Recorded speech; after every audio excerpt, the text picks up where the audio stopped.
Hey folks, welcome to Bare Metal Forge. Just gonna go over the thing today. I got a new plasma cutter the other day. We're gonna do an unboxing. So let's go ahead and get into it and we'll show you the stuff. Got our clamps for the air hose. Got our ground clamp. Got the plasma cutter gun cable.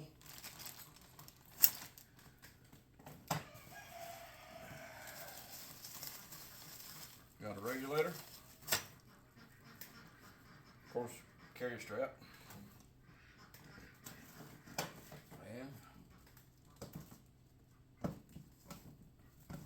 of course, here's the air hose.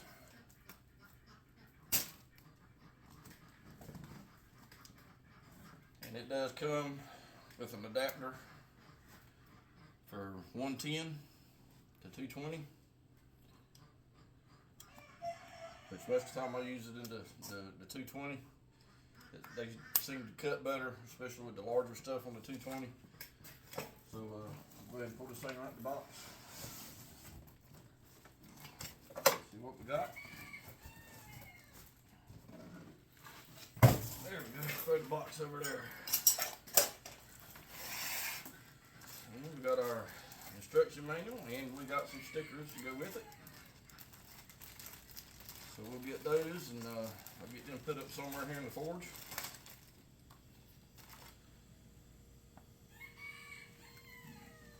Pretty nice little stickers from Mark Captain.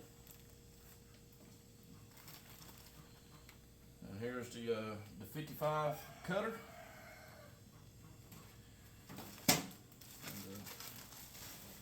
Let's get the foam off of here. Now the other plasma cutter I've got the Cut 50. This one is a little bit more powerful than it. And it's also a little bit shorter. The Cut 50, if y'all got one, you know that it's probably about 4 inches longer than this. But you know, the newer stuff gets, the better they can make it, the smaller they can make it.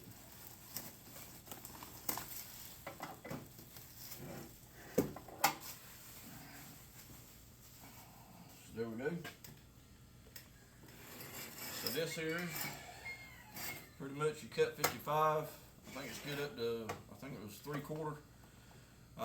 If you cut 3/4, you kind of got to go a little slow with it, about 1/2 inch, and smaller, you can go pretty quick with it. You got the spot here for your carry strap. You got one here. Got a little slot back here for it.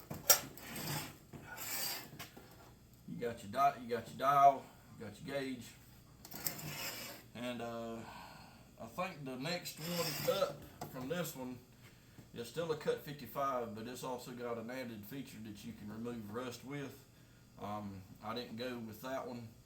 I just went with this one because I don't. Most of the stuff I work with don't have any rust on it, and if I do, I've got a wire wheel for the side grinder, and I've got a wire wheel mounted over here on the wall. But that's about it. But I wanted this one because if I get to the point where I can get one of the ARC droids, this one has the non-touch. You do not have to touch this one to the metal to get it to start. And that's one thing I like about this one, is it'll make your consumable on the tip last a little longer because you're not starting that arc all the time.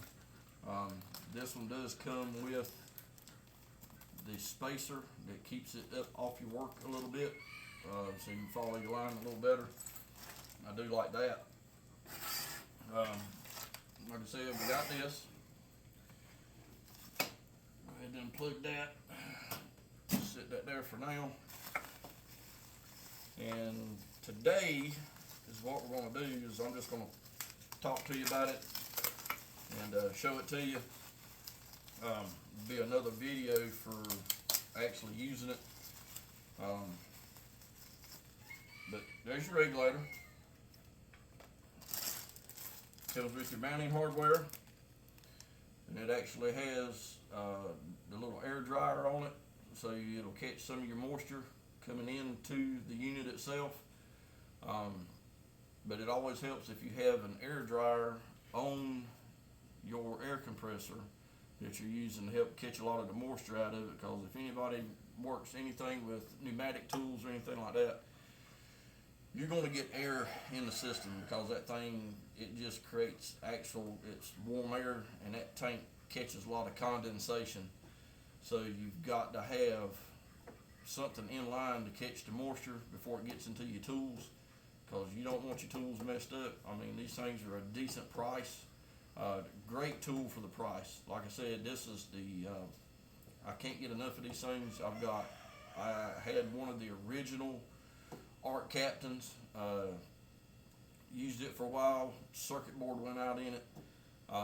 Then I ordered the Cut 50, and I have absolutely been pleased with that one. The circuit board in it, they've upgraded all that stuff. They've got better circuits in them. They're able to do better, and like I said, I love the Cut 50. It works really well. But the only thing is the Cut 50, you have to touch it to the metal to start that arc. That's the only drawback with it, is you do kind of go through your consumables a little bit faster with it. But like I said, this one is the Cut 55, and it is a non-arcing start, so you don't have to touch it to the metal. So what we're going to do is we're going to go ahead and get this thing put together.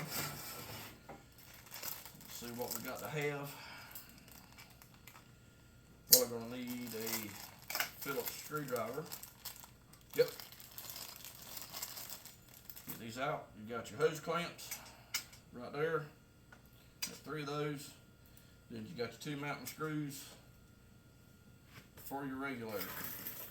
If I'm not mistaken, I think these run, I think, the same as the Cut 50s.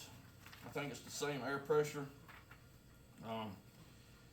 If I can't find it during the next video, I'll go over that. But let me get a Phillips screwdriver and I'll be right back.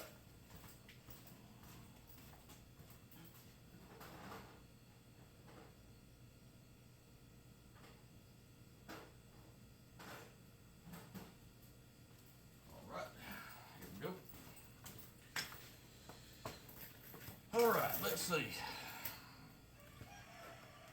Alright, you got on the back of this, you've got your on-off switch. You do have your air inlet that comes in from this, because you got a short hose that will go from here down to here, and then you'll have your other hose that comes from your air compressor hookup, whatever quick coupling you got. You'll hook to this, and then the other end of this will go onto here. Just to give you a fair warning, I did notice on the back of my Cut 50, when I put everything together, these actually leaked a little bit.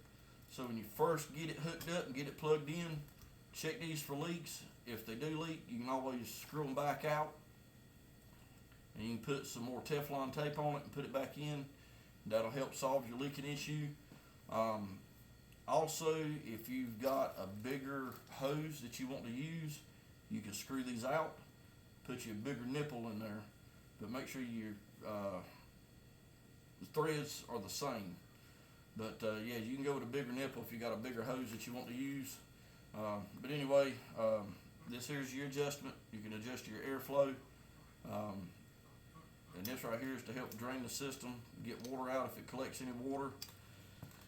So, alright, so what we're going to do is we'll get the screws on here and get it mounted.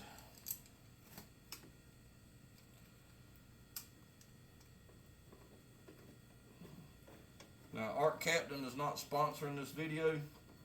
I kind of wish they were. I had messaged them and talked to them about seeing if they could send me an Arc Droid and let me test and review it, and kind of help you guys out. Help me out, and also to help Arc Captain out with maybe helping them sell it, advertise it some more for them. Just make sure these things are really snugged up, because you can over tighten them, and I'm very heavy-handed. Matter of fact, when I was little, my daddy used to tell me I could tear an anvil up with a duck feather, and he wasn't wrong. Anyway, so you got this one, and let's see, your airflow comes in. Your airflow is going to come in from this side from your compressor. So the short hose is going to go from this side of it down to that other nipple, and then that feeds into the machine. We'll go ahead and pull that protective sleeve off of there. Go ahead and get us a hose clamp on there.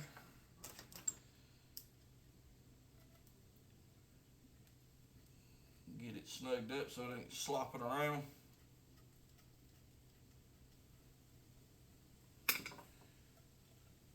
And then you'll just push that in. Actually, need to undo it just a little bit. Got it just a hair too tight. Didn't allow for the expansion of the hose when I was putting it on. Alright, there that is. A lot of times, a lot of people go way back here and clamp it up. I like to go right here because you got the ridges on these nipples that help hold the hose on, keeps it from backing off. I like to have the clamp right over the top of those. I think it helps seal it better, and I think it helps give it a better grip from sliding off. But of course, you can just tighten a mess out of them clamps and not worry about it. But that's just my little preference, so it's whatever you want to do with that. Got that one on. And I always try to keep these things turned to where they're easy to get to if you have to replace the hose for some reason, or like I said, if you want to change them nipples out to a bigger one, you know, if you got bigger hose, but this is the hose size that's recommended with it.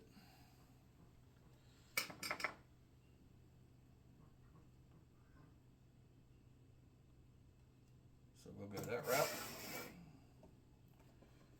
And that hose goes on like that.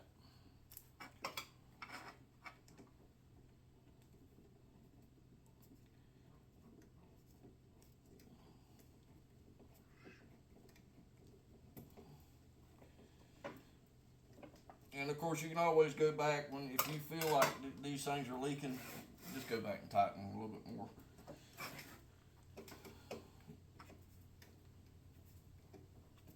But like I said, I'm fairly heavy-handed, so. But that's it there.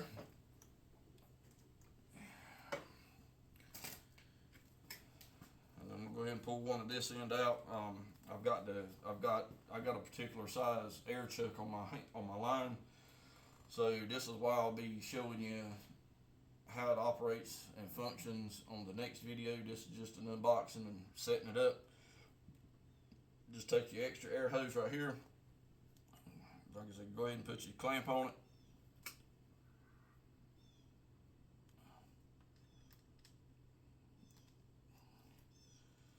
But I'm hoping that I can get Art Captain's attention. So if I can get your attention, please sponsor me. I love your tools. I love your equipment. They work really, really great. They really help me out, especially when I've got some production work to do. But like I said, I love these things. They work really, really good. So, and I can't wait to get to the next video and do some test runs with this thing and show it to you. And we'll get this thing tightened up.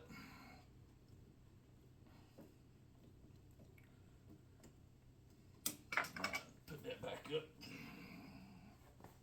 Alright, that's everything on the back of it. You got your air hoses hooked up. There is an arrow on here if you're unsure when you get this. If you do buy this one, you got an arrow right back here that shows you which way your airflow is. So you'll take your inlet, it'll go on this side, your outlet over here, and then it goes into your machine from there. But that's pretty much everything on the back. Like I said, you got your on-off switch back here. I kind of wish some of these, the on-off switch was on the front. That would be nice to have, or at least the on-off switch on the top instead of all the way in the back. But we got that done. Get it turned to the side here. Get these cables and the hose out of my way. Like I said, and that's just something else I really like about these. They're dual current, 220 or 110. This is the 220 adapter for the 110. So this machine can run off of 110. So if you've got like a small generator and you actually take this thing around with you to do work, that works very well. If you do have a bigger generator that puts out 220, like if you're doing welding and stuff like that, then it already has the 220 plug on it.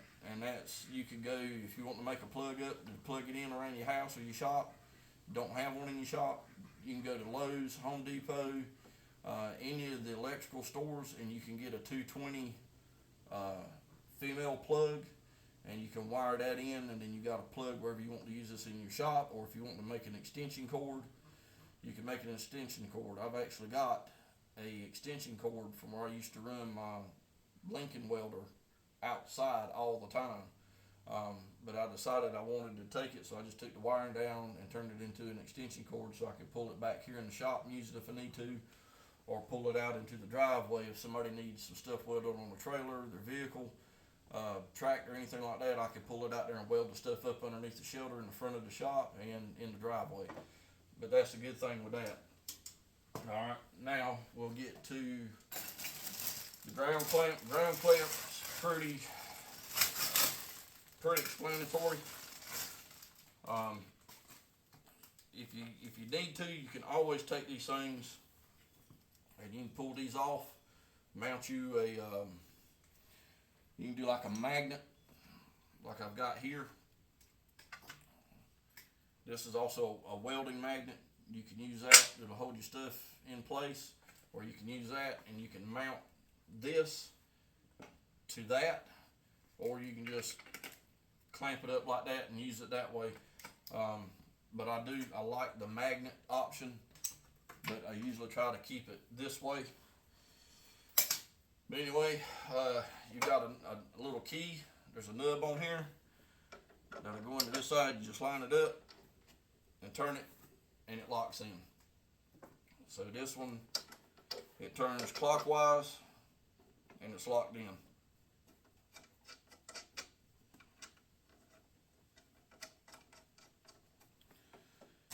Now here's the gun. Let's get this.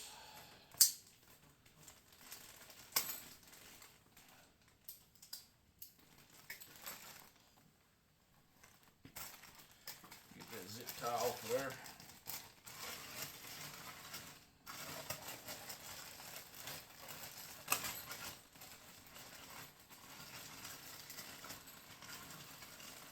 Got some little goodies in here. You got a couple of consumables in here. You got your nozzles, and then you got your tips, and you got a little wrench that goes with it. So I like that.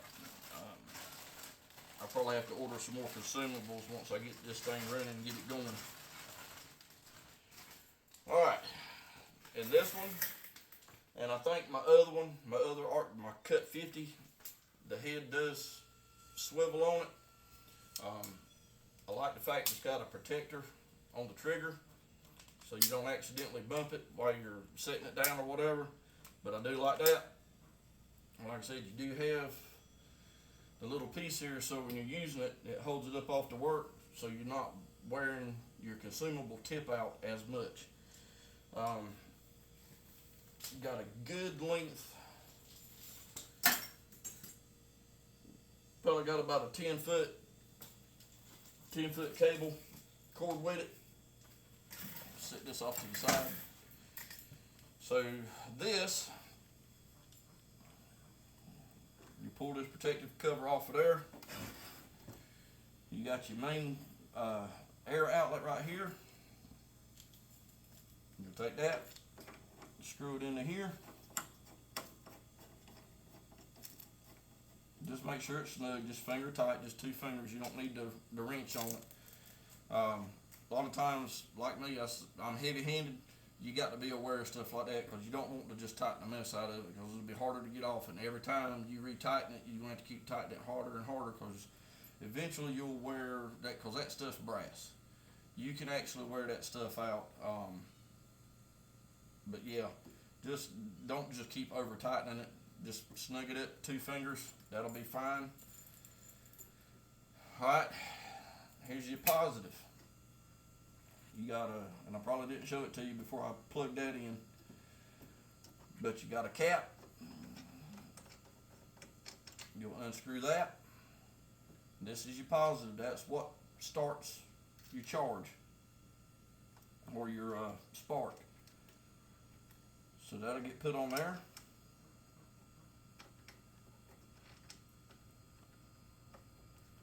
Because remember, this one is a non-touch. You don't have to touch it to your work to get it to start. That's what this is for. And then this is for your trigger to turn the machine on. You got a 2-plug piece right here. You got little knots there. You'll line that up, plug that in. And just be careful when you're doing that, because you don't want to cross thread that.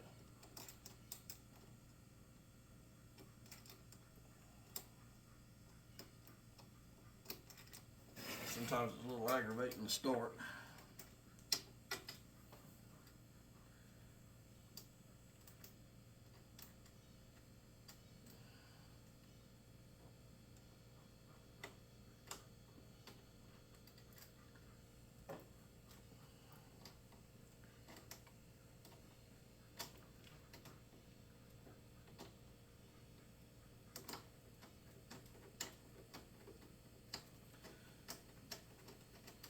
There we go. Sorry it's a little warm out here in the shop today. This stupid Carolina weather. Mother Nature's always saying, hold my beer. So anyway, alright, that's your setup. That's everything hooked in. All that stuff's good right there, just to get it turned on. We'll go ahead and do the 110. Just make sure it comes on. That's one thing you always want to do, is check your equipment, make sure it comes on when you first get it. So there's that.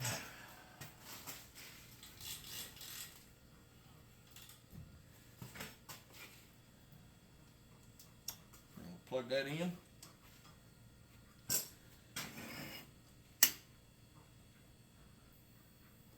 Alright, as you can see, it's coming on.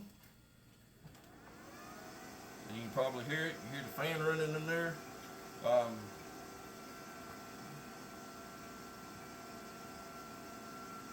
And of course you got your dial. You can set it for whatever you need.